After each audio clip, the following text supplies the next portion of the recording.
Let the Ants Try by Frederik Pohl, writing as James McCrae. Originally published in Planet Stories, Winter, 1949. Narrated by Tom Trussel. Gordy survived the 3-hour war, even though Detroit didn't. He was on his way to Washington with his blueprints and models in his bag when the bombs struck. He had left his wife behind in the city, and not even a trace of her body was ever found. The children, of course, weren't as lucky as that. Their summer camp was less than 20 miles away, and unfortunately in the direction of the prevailing wind. But they were not in any pain until the last few days of the month they had left to live. Gordy managed to fight his way back through the snarled, frantic airline controls to them. Even though he knew they would certainly die of radiation sickness, and they suspected it, there was still a whole blessed week of companionship before the pain got too bad. That was about all the companionship Gordy had for the whole year of 1960. He came back to Detroit as soon as the radioactivity had died down.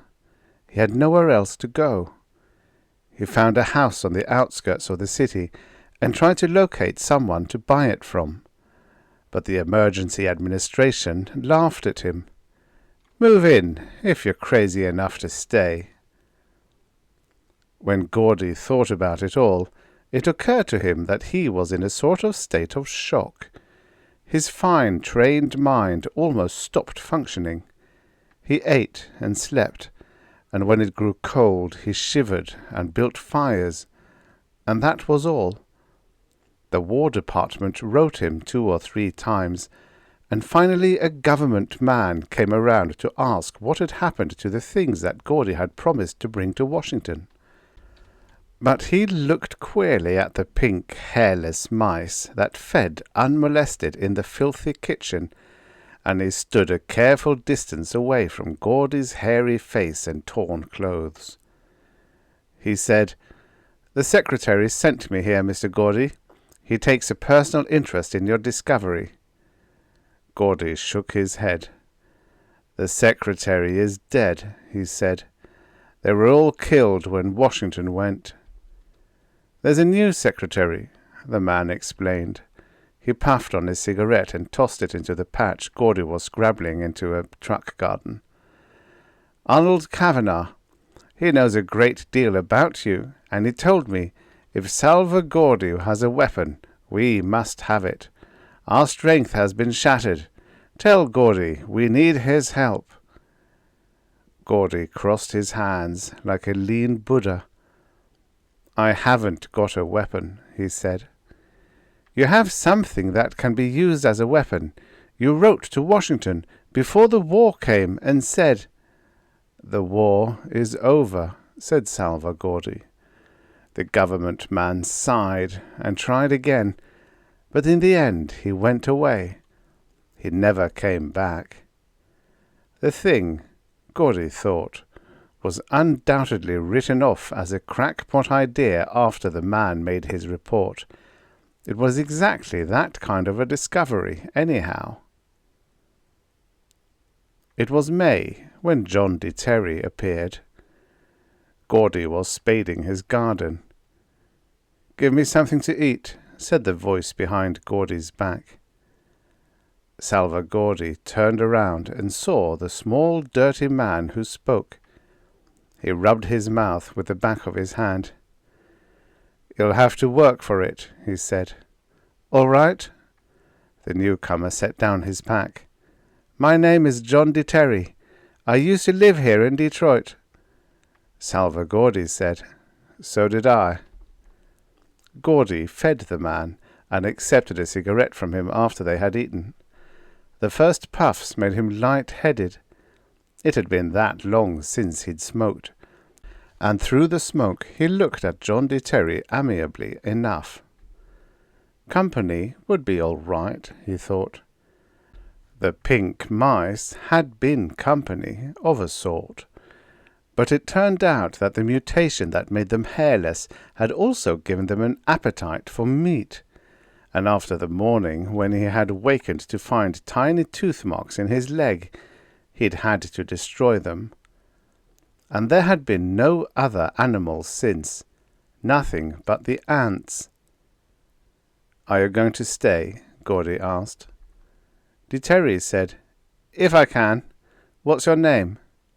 When Gordy told him, some of the animal look went out of his eyes, and wonder took its place. "Dr. Salva Gordy?" he asked. "Mathematics and physics in Pasadena?" "Yes, I used to teach at Pasadena." "And I studied there." John Terry rubbed absently at his ruined clothes. "That was a long time ago. You didn't know me. I majored in biology, but I knew you." Gordy stood up and carefully put out the stub of his cigarette. "It was too long ago," he said. "I hardly remember. Shall we work in the garden now?" Together they sweated in the spring sunlight that afternoon, and Gordy discovered that what had been hard work for one man went quickly enough for two. They worked clear to the edge of the plot before the sun reached the horizon. John Terry stopped and leaned on his spade, panting. He gestured to the rank growth beyond Gordy's patch. "We could make a bigger garden," he said. "Clear out that truck and plant more food. We might even—" He stopped. Gordy was shaking his head. "You can't clear it out," said Gordy. "It's rank stuff, a sort of crabgrass with a particularly tough root. I can't even cut it. It's all around here, and it's spreading." Terry grimaced. "Mutation?" "I think so. And look." Gordy beckoned to the other man and led him to the very edge of the cleared area. He bent down, picked up something red and wriggling between his thumb and forefinger.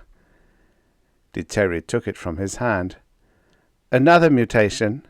He brought the thing close to his eyes. "It's almost like an ant," he said, "except, well, the thorax is all wrong, and it's soft-bodied." He felt silent, examining the thing. He said something under his breath and threw the insect from him.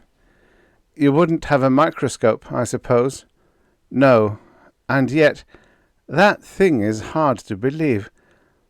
It's an ant, but it doesn't seem to have a tracheal breathing system at all. It's something different." "Everything's different," Gordy said. He pointed to a couple of abandoned rows. "I had carrots there. At least, I thought they were carrots. But when I tried to eat them, they made me sick." He sighed heavily. "Humanity has had its chance, John," he said. "The atomic bomb wasn't enough. We had to turn everything into a weapon. Even I made a weapon out of something that had nothing to do with war. And our weapons have blown up in our faces." Terry grinned. "Maybe the ants will do better. It's their turn now." "I wish it were."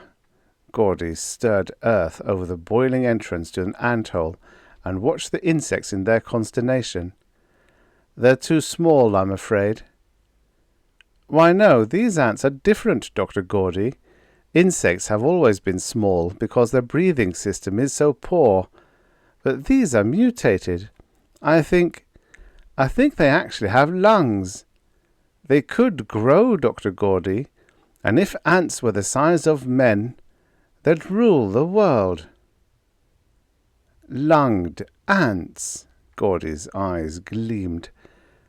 "Perhaps they will rule the world, John. Perhaps when the human race finally blows itself up once and for all." Terry shook his head and looked down again at his tattered, filthy clothes. "The next blow-up is the last blow-up," he said. "The ants come too late, by millions and millions of years. He picked up his spade. "I'm hungry again, Dr. Gordy," he said. They went back to the house and, without conversation, they ate. Gordy was preoccupied, and Terry was too new in the household to force him to talk. It was sundown when they had finished, and Gordy moved slowly to light a lamp. Then he stopped. "It's your first night, John," he said. "Come down to the cellar. We'll start the generator and have real electric lights in your honour." Terry followed the older man down a flight of stairs, groping in the dark. By candlelight they worked over a gasoline generator. It was stiff from disuse, but once it started, it ran cleanly. "I salvaged it from my own," Gordy explained. "The generator. And that." He swept an arm toward a corner of the basement. "I told you I invented a weapon," he added. "That's it." Terry looked. It was as much like a cage as anything, he thought. The height of a man and almost cubical. "What does it do?" he asked. "For the first time in months," Salva Gordy smiled. "I can't tell you in English," he said, "and I doubt that you speak mathematics. The closest I can come is to say that it displaces temporal coordinates. Is that gibberish?" "It is," said the Terry. "What does it do?" "Well, the War Department had a name for it, a name they borrowed from H.G. Wells. They called it a time machine." He met Terry's shocked, bewildered stare calmly. "A time machine," he repeated. "You see, John, we can give the ants a chance after all, if you like." 14 hours later, they stepped into the cage, its batteries charged again, and its strange motor whining. And 40 million years earlier, they stepped out onto quaking, humid soil. Gordy felt himself trembling, and with an effort managed to stop. "No dinosaurs or saber-toothed tigers in sight," he reported. "Not for a long time yet," Terry agreed. Then, "My Lord!" He looked around him with his mouth open wide. There was no wind, and the air was warm and wet. Large trees were clustered quite thickly around them, or what looked like trees. Terry decided they were rather some sort of soft-stemmed ferns or fungi. Overhead was deep cloud. Gordy shivered.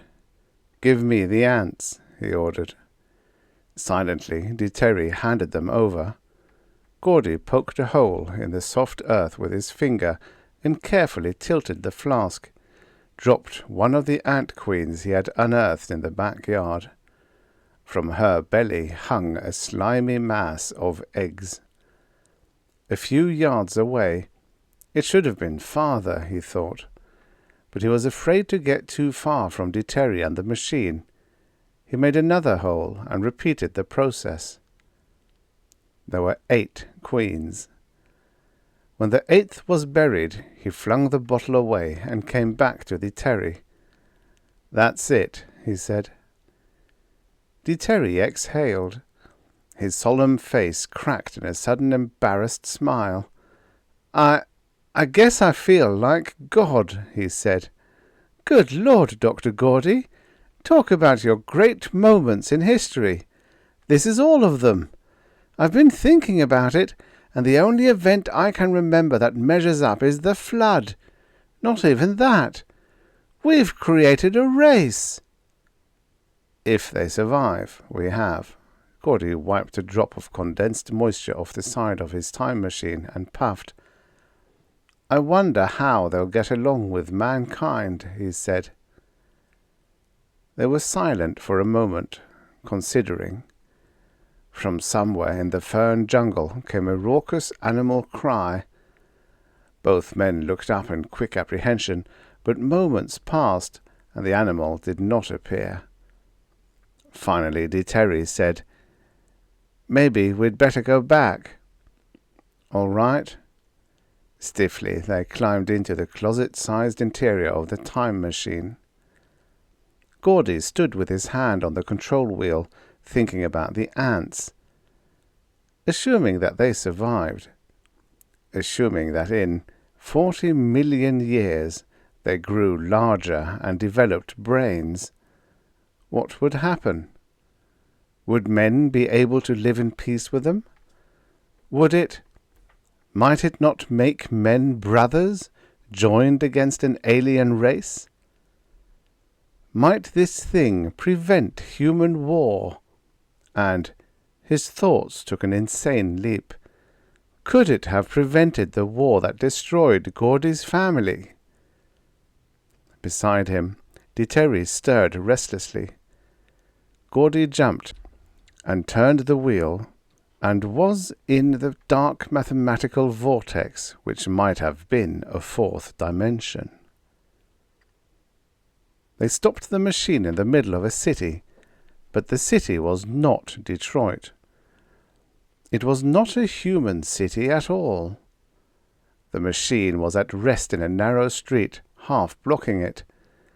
Around them towered conical metal structures, some of them 100 feet high. There were vehicles moving in the street, one coming toward them and stopping. "Dr. Gordy," Terry whispered, "do you see them?" Salva Gordy swallowed.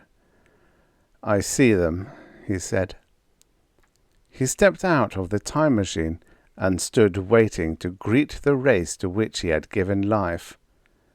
For these were the children of ants in the three-wheeled vehicle. Behind a transparent windshield he could see them clearly. Terry was standing close behind him now, and Gordy could feel the younger man's body shaking. "They're ugly things," Gordy said mildly. "Ugly? They're filthy!"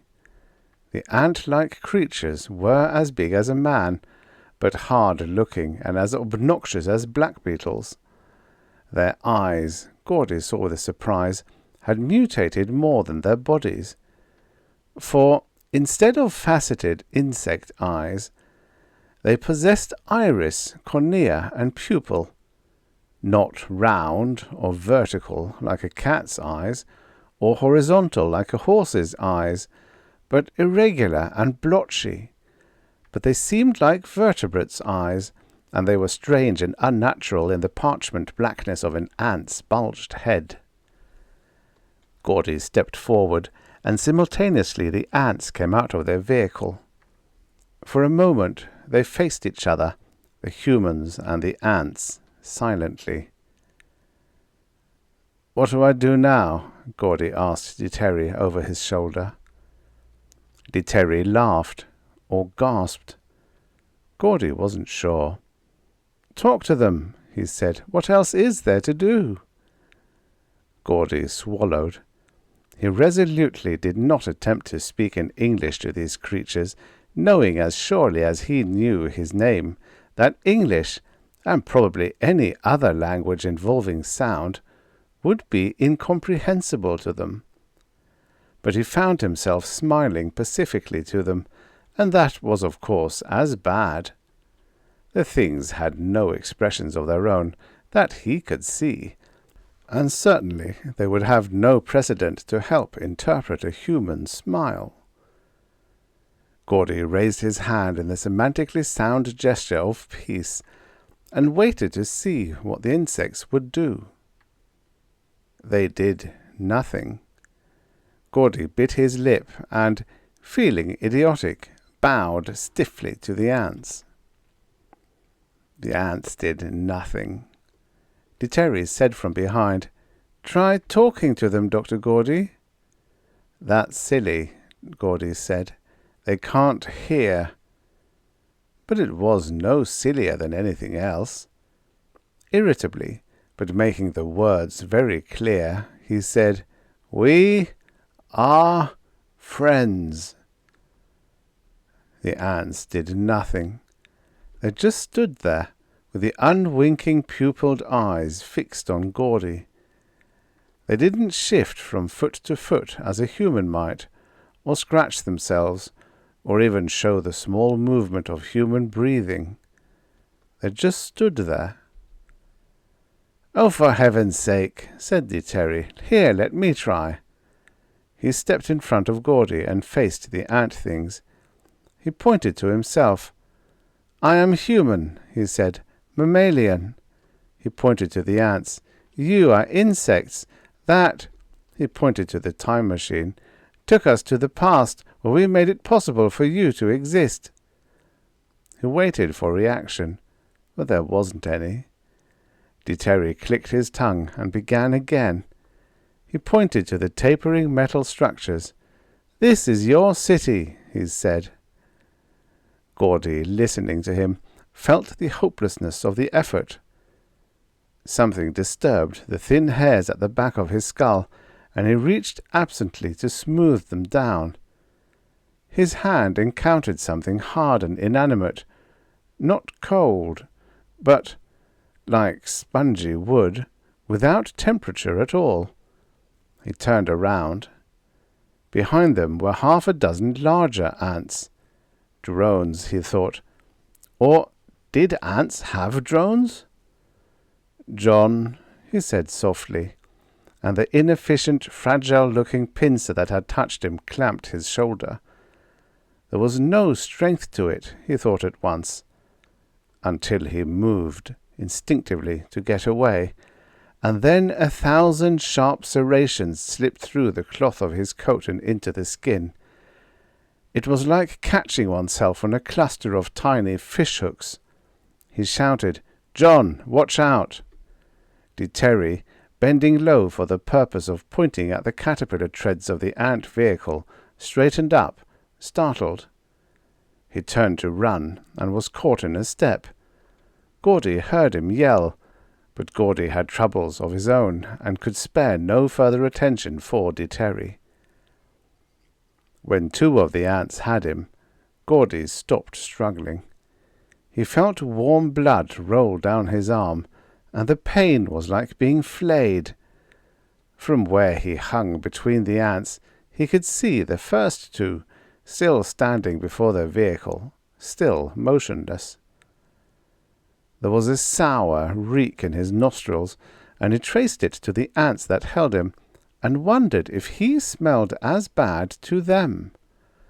The 2 smaller ants abruptly stirred and moved forward rapidly on 8 thin legs to the time machine.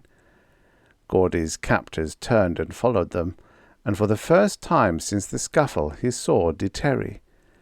The younger man was hanging limp from the lifted forelegs of a single ant, with 2 more standing guard beside. There was pulsing blood from a wound on Terry's neck.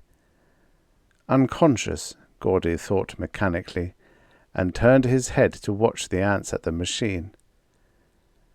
It was a disappointing sight. They merely stood there, and no one moved. Then Gordy heard Terry grunt and swear weakly. "How are you, John?" he called. Terry grimaced. "Not very good. What happened?" Gordy shook his head and sought for words to answer. But the 2 ants turned in unison from the time machine and glided toward Terry, and Gordy's words died in his throat. Delicately, one of them extended a foreleg to touch Terry's chest. Gordy saw it coming.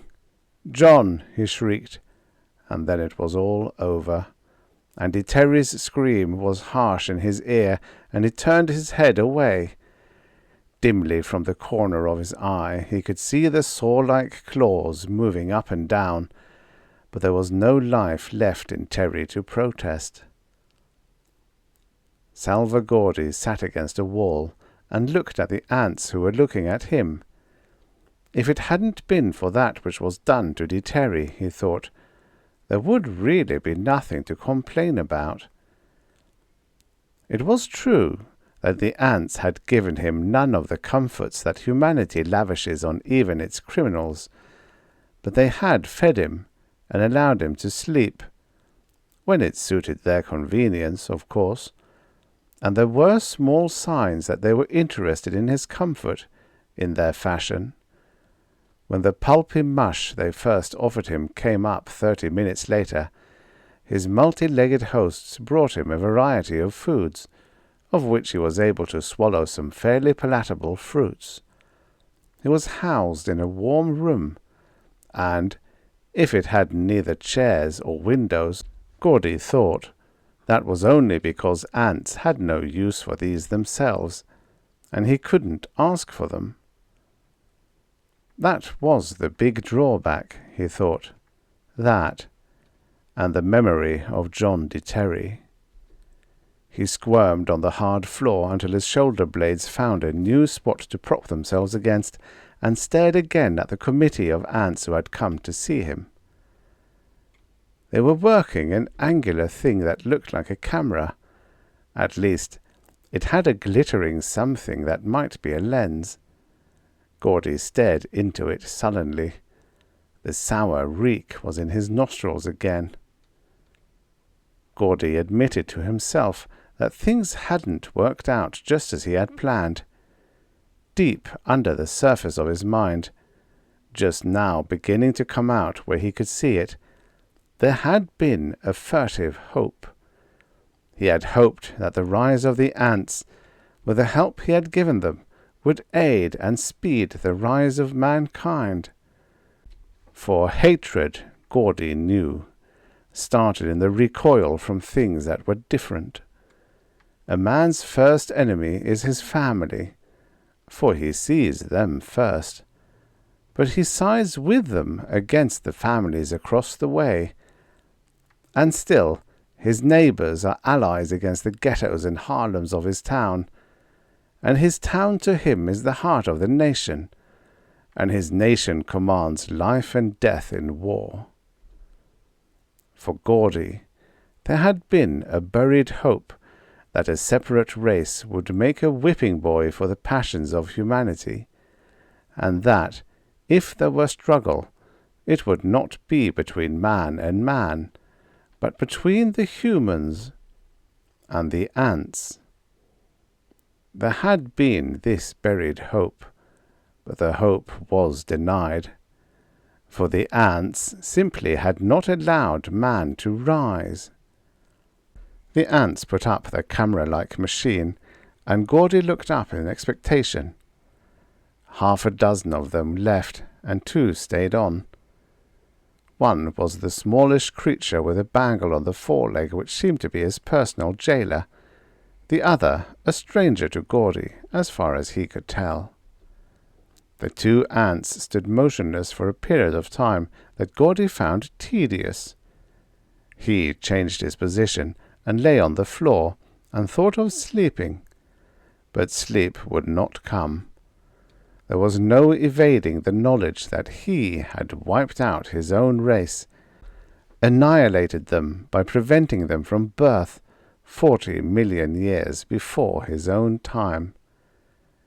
He was like no other murderer since Cain, Gordy thought, and wondered that he felt no blood on his hands. There was a signal that he could not perceive, and his guardian ant came forward to him, nudged him outward from the wall. He moved as he was directed, out the low exit hole. He had to navigate it on hands and knees, and down a corridor to the bright day outside. The light set Gordy blinking. Half blind, he followed the bangled ant across a square to a conical shed. More ants were waiting there, circled around a litter of metal parts. Gordy recognized them at once.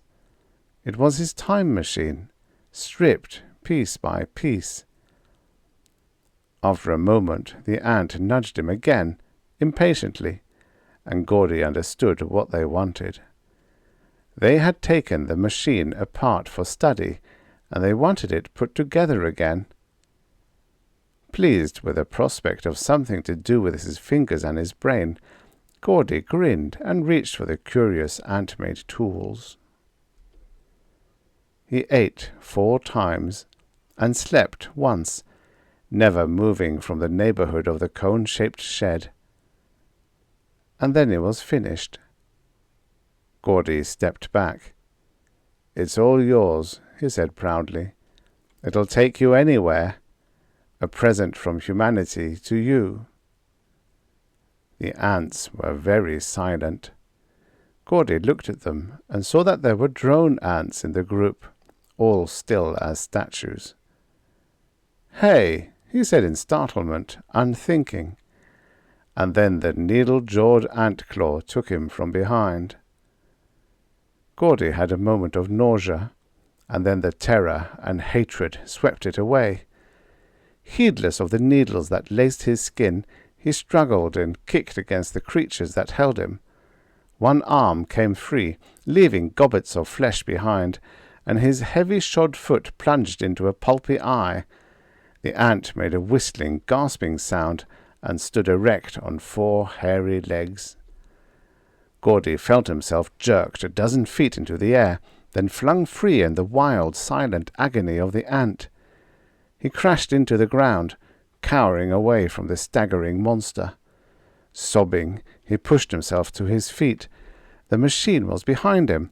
He turned and blundered into it, a step ahead of the other ants, and spun the wheel. A hollow insect leg, detached from the ant that had been closest to him, was flopping about on the floor of the machine. It had been that close. Gordy stopped the machine where it had started, on the same quivering primordial bog, and lay crouched over the controls for a long time before he moved. He had made a mistake, he and Terry. There weren't any doubts left at all. And there might be a way to right it. He looked out at the coal measure forest. The fern trees were not the fern trees he had seen before. The machine had been moved in space. But the time, he knew, was identically the same. Trust the machine for that. He thought, "I gave the world to the ants, right here. I can take it back. I can find the ants I buried and crush them underfoot, or intercept myself before I bury them." He got out of the machine, suddenly panicky. Urgency squinted his eyes as he peered around him.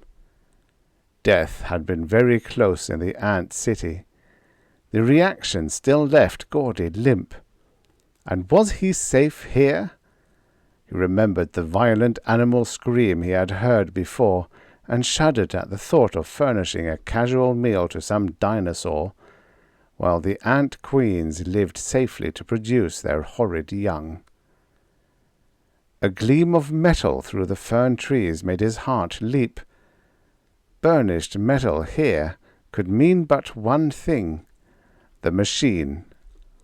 Around a clump of fern trees, the bases covered with thick club mosses, he ran, and saw the machine ahead. He raced toward it, then came to a sudden stop, slipping on the damp ground. For there were 2 machines in sight. The farther machine was his own, and through the screening mosses he could see 2 figures standing in it, his own and Eteri's. But the nearer was a larger machine and a strange design, and from it came a hastening mob, not a mob of men, but of black insect shapes racing toward him. Of course, thought Gordy as he turned hopelessly to run, of course the ants had infinite time to work in, time enough to build a machine after the pattern of his own, and time to realize what they had to do to him to ensure their own race safety. Gordy stumbled, and the first of the black things was upon him. As his panicky lungs filled the air for the last time, Gordy knew what animal had screamed in the depths of the coal measure forest. The end.